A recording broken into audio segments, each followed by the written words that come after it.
The Smithsonian Faculty Fellowship Program represents a rewarding academic professional development opportunity for faculty at Montgomery College.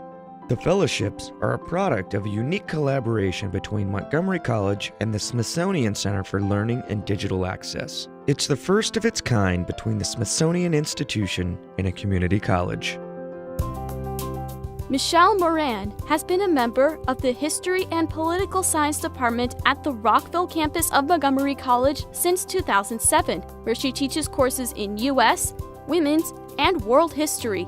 She has also mentored Paul Peck Humanities Institute students interning at the Library of Congress. She currently serves as co-moderator of the History Club and runs the Jefferson Cafe Discussion Circle at Rockville.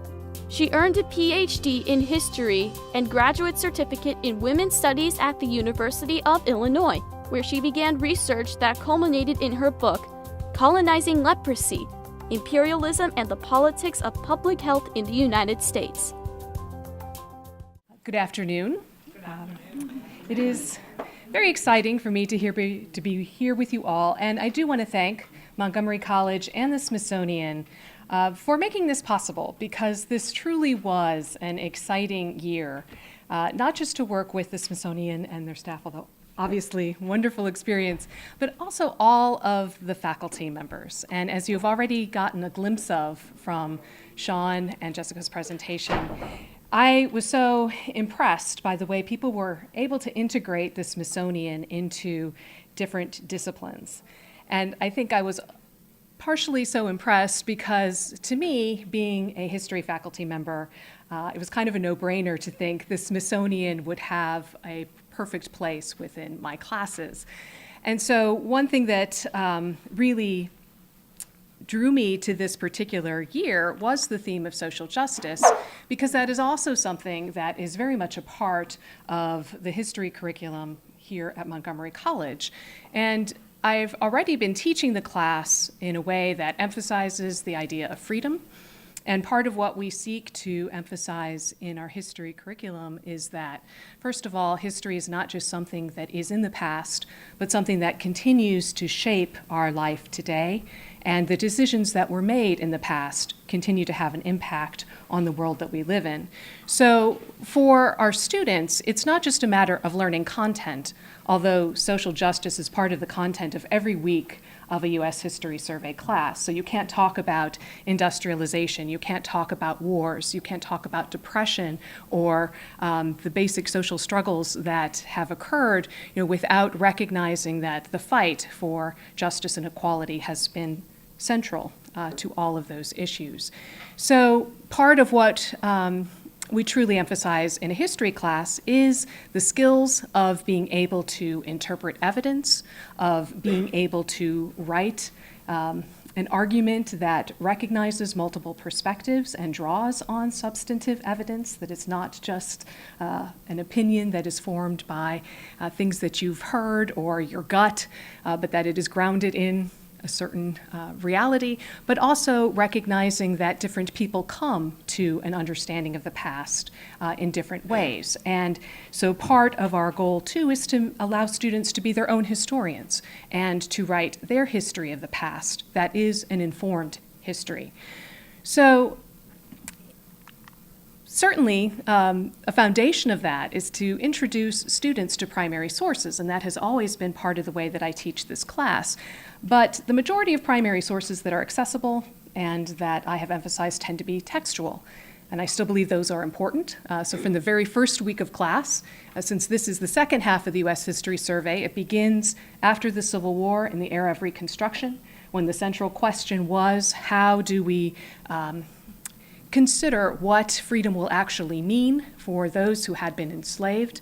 And so a lot of the writings that we would be reading would be primary sources from that era that would give them a sense of things that happened as they happened. So an excerpt from a sharecropping contract, testimony that was given about the KKK to members of Congress. There are also documents that were protesting President Johnson's decision to rescind Sherman's special field order that had initially allocated former Confederate lands to freedmen and women.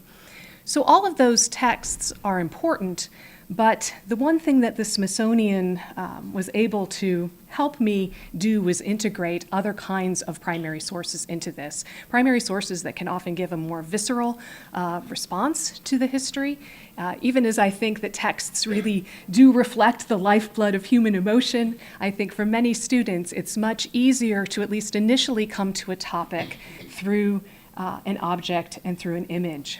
So the Learning Lab was an incredibly helpful device in being able to locate, at least among the million or so objects that have already been placed in the Learning Lab, objects that can help give them a connection to the past in a way that gives them easy access to begin to interpret. An image of Hiram Revels that helps them put a face to a name to show them individuals who actually were elected to Congress during this time period. Cartoons that mocked President Johnson's monarchical tendencies, to recognize that not all people agreed with some of the decisions that the president was making, that this was a time of considerable political debate, and paintings like the Winslow Homer painting that you see here that helps capture some of the social tensions that unfolded as you were seeing a social order in the South be remade. So, through using some of these primary sources, I could begin to help students into their first writing assignment where they would be on their own to select an object of their choosing using the Smithsonian Learning Lab. And the goal was to use a singular object to say something about the broader historical period. So they would be able to choose for themselves any object between 1865 and 2008 that they saw as reflecting an aspect of social justice. And the theme is so broad that it really enables students to single in an area of interest to them and can also often help place themselves within the narrative of U.S. history. So we do the same things that we would do in any historical class, so that they do have to practice writing skills and describing an artifact, placing it within its proper historical context, so knowing that a mere description of the artifact doesn't really tell us much about who produced it, why they produced it, what was going on, why is this meaningful to us. They would be charged with doing that in their writing, explaining its purpose, and then that final element of being able to have them explain why would it be important to actually consider this object, whether it be the pen that was used to sign the 15th Amendment or one of those cartoons that was mocking President Johnson. What can that tell us about the history that we might not get from another source?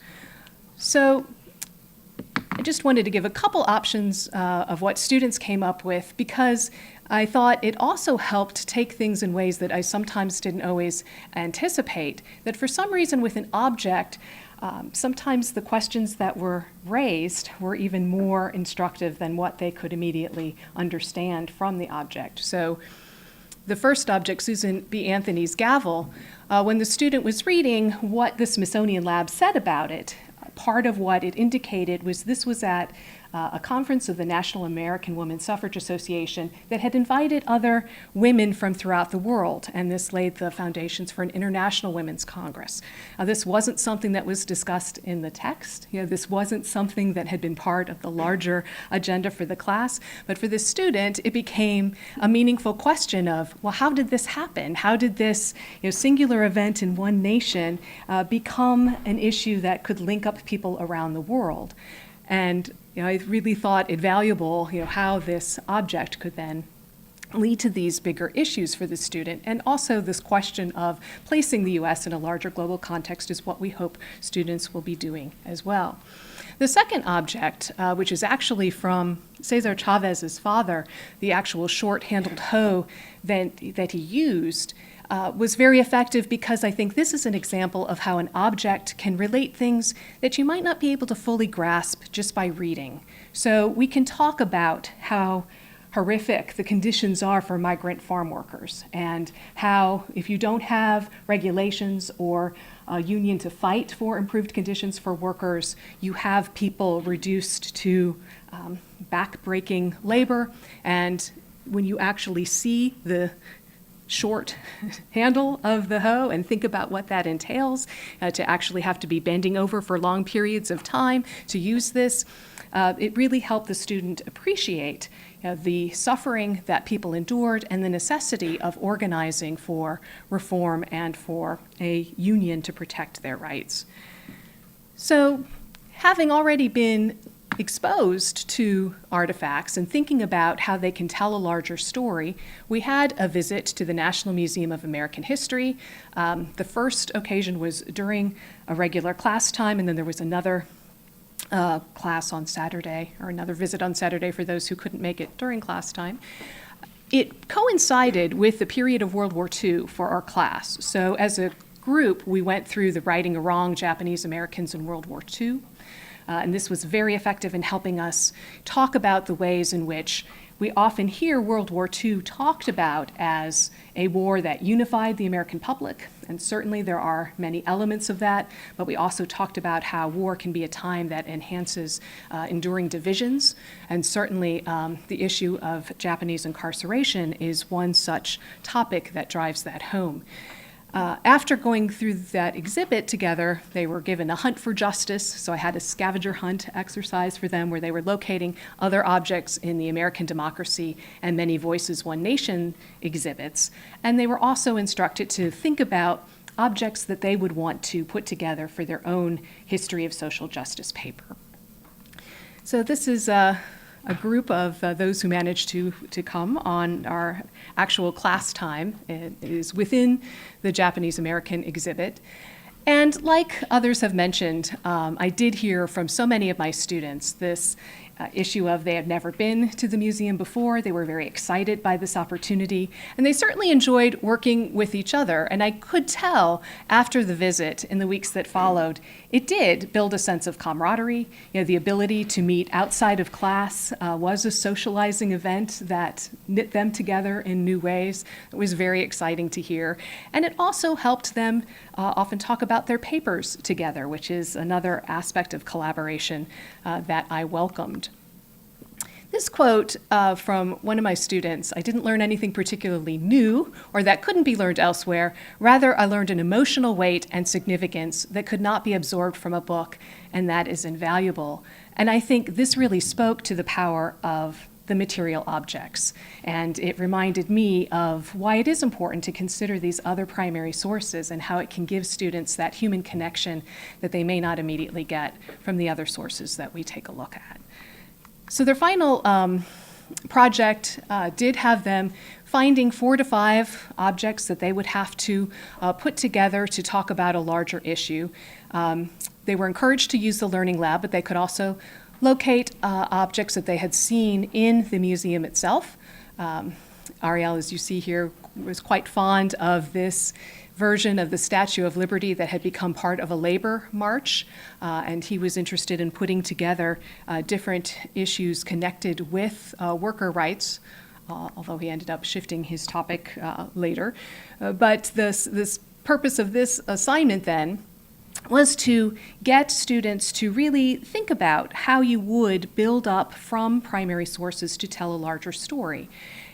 And so they have to do the kinds of things we would expect a history student to do, form a thesis, contextualize the documents, but also integrate it with other evidence that we have from other sources, and then draw a compelling conclusion.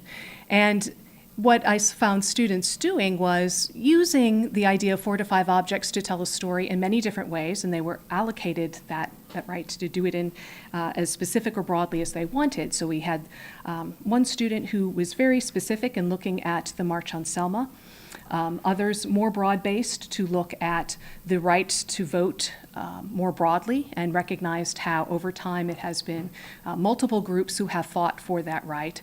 Other students paying more attention to the freedom struggle in the 60s. Some looked at women's suffrage. So we really saw a variety of topics that were all meeting this social justice theme. So at the end of the class, after the final exam, a student had turned in his exam, and he turns to me and he said, this class was a lot more interesting than I thought it would be. Now, on the one hand, that might seem like faint praise, but one aspect of teaching the U.S. History Survey is there are a certain number of students who come to the class thinking they already know the story. You know, they've had a lot of U.S. history before. They expect to get a story in the celebration of America, and it's a land of opportunity, and it has accomplished so much.